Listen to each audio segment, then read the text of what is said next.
Hello, everyone. We are so happy to have you here. My name is Virginia Prodan. I am the host of Courageous Leadership with Virginia Prodan, which is every Wednesday and Saturday at 10 o'clock Central Time. You can watch it on Spotify, ABP Network, and of course on any other podcast channel and on YouTube channel. We are glad that you are here and you are sending us your questions, your concerns, and things that you want us to talk with you and help you on your way. So today we're going to talk about answering your questions and concern of ways to teach and influence others and to change this world. It's a great topic. And we are happy, absolutely happy to respond to your questions. First of all, we need to make sure that we all understand what does it mean to teach. You have maybe different understanding and different knowledge about what um, teaching is. You might think, oh, I'm not a teacher, I'm not teaching. Oh, my kids are old, I'm not teaching them anymore. But as you will see in our presentation, we all are teaching by our deeds, by our lives, and we also are students. We learn every single day from others, from circumstances, as Christians from God. So, with that in mind, let's discover and let's make sure that we all understand what teaching means. Teaching means many ways. One is to help another person to understand and to understand why something is worth understanding. To help another person responsibly use what they know now. To cause changes in you and in others. To model curiosity, to know what actually means to understand, to create a need in students, other people around you, even in yourself, to recognize and respect their intellectual desire. That is one way of understanding of teaching. Another one is to know the difference between teaching content and teaching thoughts, to help yourself and others be a long learner person, to really truly change the world by what you are learning and by what you are teaching, to operate under unclear term for success, to learn step by step, to explain, model, and connect, to change. First, to change yourself and to point to a point that the comfort zone does not matter to you anymore, because you are learning and you are teaching others what you learn. To practice humility, and most of all, to cause yourself and others to ask why to everything, in order to learn and in order to teach others. Another question is, who is your teacher? It's very important, because you can teach others positive or negative things. For us as Christians, our teacher is Jesus Christ. You know, in Psalm 32:8, Christ said, I will guide you along the best pathway for your life. I will advise you and watch over you. Psalm 32:8. In Isaiah 48:17, the Bible tells us, God in Christ, I am the Lord your God, who teaches you what is best for you, who directs you in the way you should go. So he is our teacher. But what is our responsibility after we are learning? Ephesians 2:10 reminds us that we are God's hand, handiwork, created in Christ Jesus to do good works which God prepared in advance for us to do. In other words, God has big plans for your life, for my life, and for your life. And He already put in us a combination of skills, strength, tenacity, talents. He put in a special place of influence to accomplish the plan that He has for us. Everything that we learn to teach others. So, what is that good work, and how has God prepared you to do it? Is working in your life. With that, let's think about different ways that we teach, we learn from Christ, who always uses stories to teach us, and how we teach others. The best way, again, is by telling stories with a great message.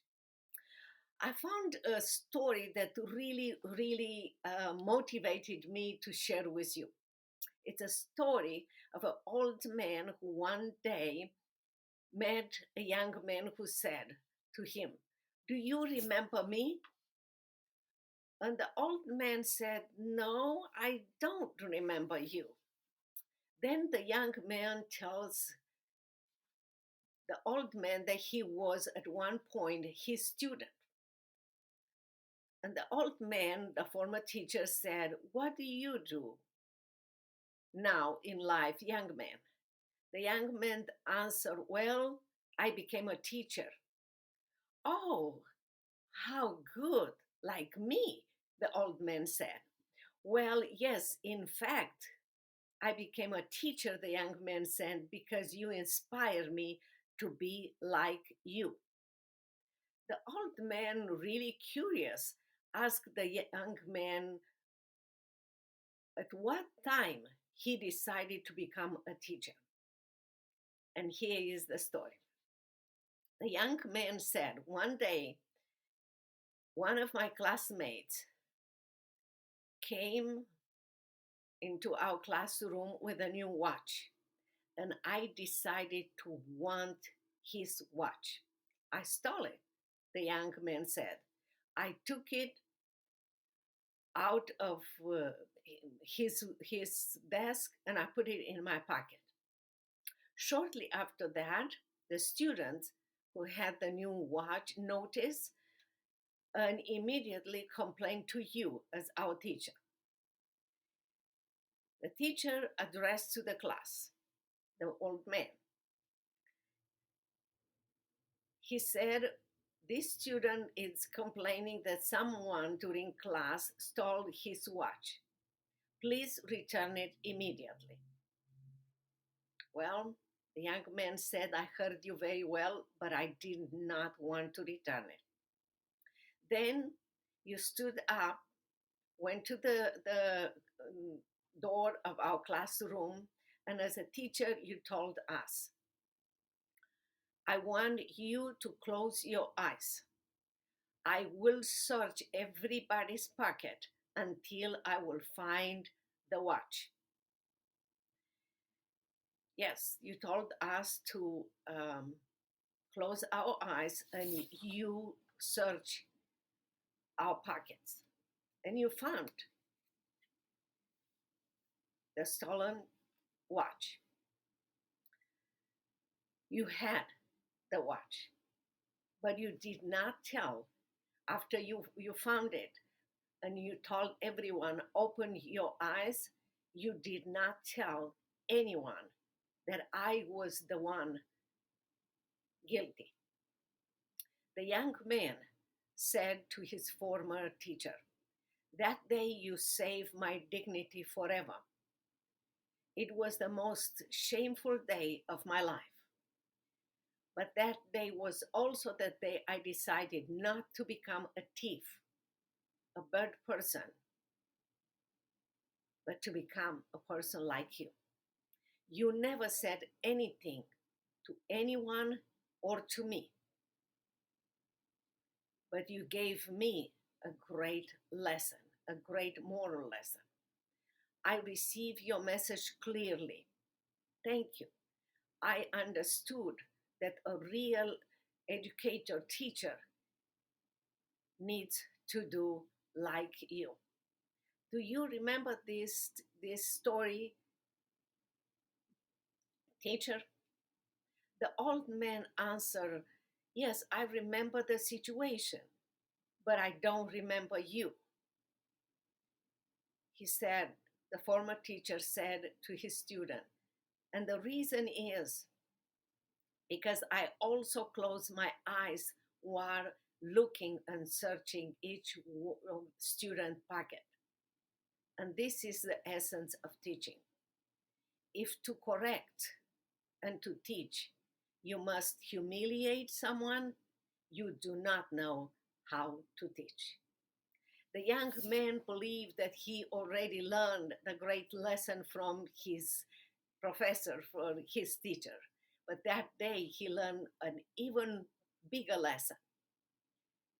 If you, in order to teach or correct, you must humiliate someone, you don't know how to teach. What a great lesson. I have another story. I heard it from one of my clients. He had 3 boys, and one of them was not as tall as the others, but they all play basketball. And he wanted so much to be just like his older brothers and to score and to do well in basketball. So he managed with someone to lower the standard of the 10 feet basketball hoop so low in order for him to jump up and force the basketball down to the net in order to score. And when he did that, he was so proud of himself. And he kept saying to his father that he needs to come and see that he is able to do like his brothers. The father went to see, and he had a great lesson for his son. He said, son, you have to keep the standards of life. It is a good reason why the standard is 10 feet basketball hoop. Do not lower the standard level of lives in order to please you, but grow up, work on developing yourself to reach those standards. The father's way of teaching was to speak the truth in love, to elevate his son, and to encourage him to achieve greater things by keeping the standards of life. If it's God's standards or community standards, if those are good, we have to respect them. Never to lower the standards, but to grow to those standards and be able to accomplish them.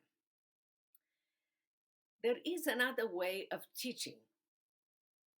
You might not know that and might say, oh, I'm not a teacher anymore, continue to say that argument. Do you know that we teach daily by our actions and by our deeds?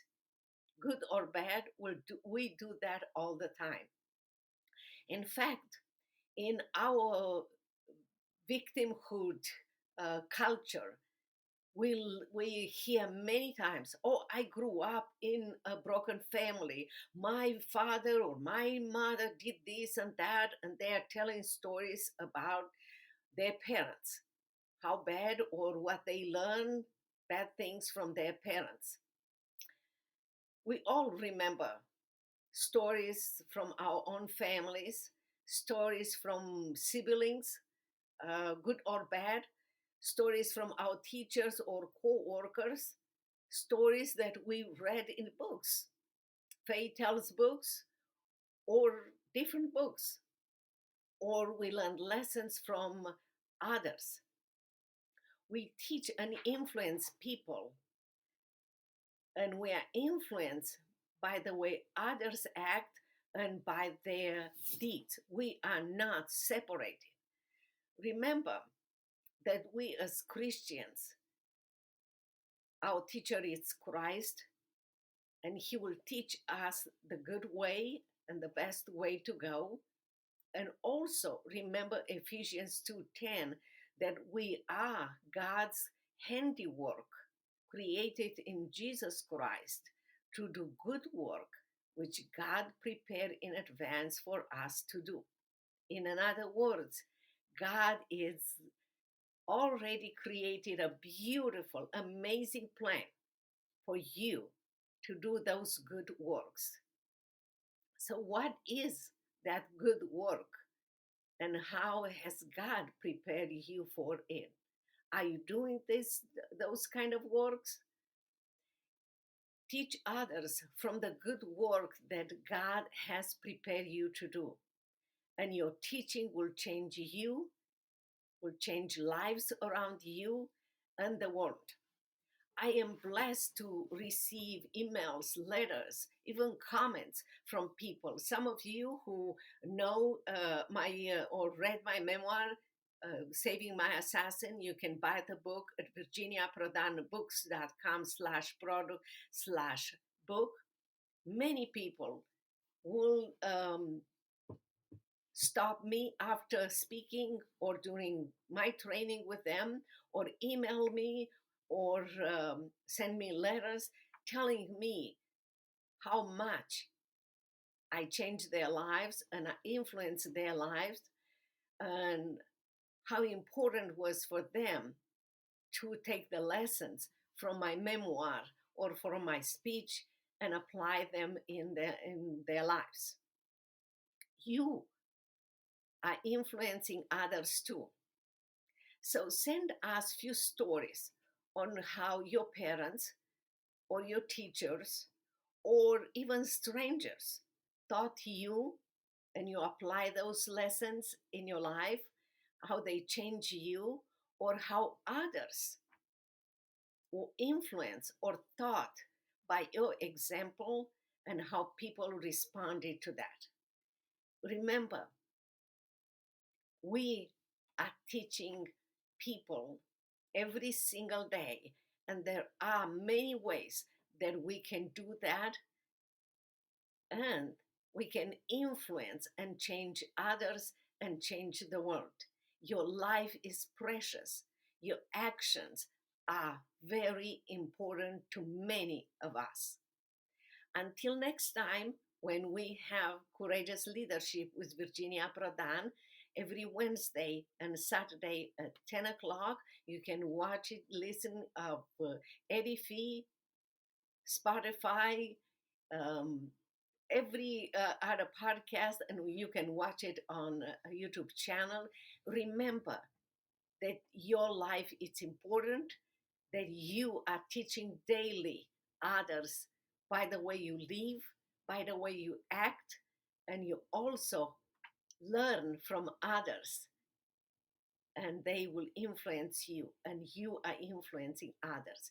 You are a leader in every situation or position you might be. You don't need to have labels on your door, CEO. If you are a stay-home mom, oh, what a wrong way. Stay-home mom, they don't stay a minute. They work every 24 hours a day, every minute of this.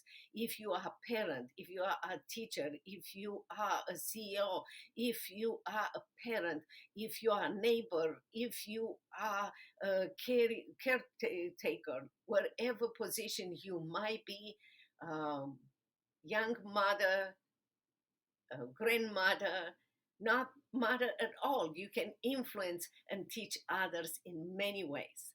Until next time, again, send us a few stories of how your parents or others influence you, and how you influence others.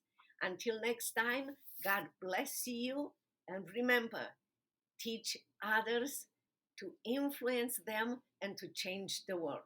God bless you. Bye bye.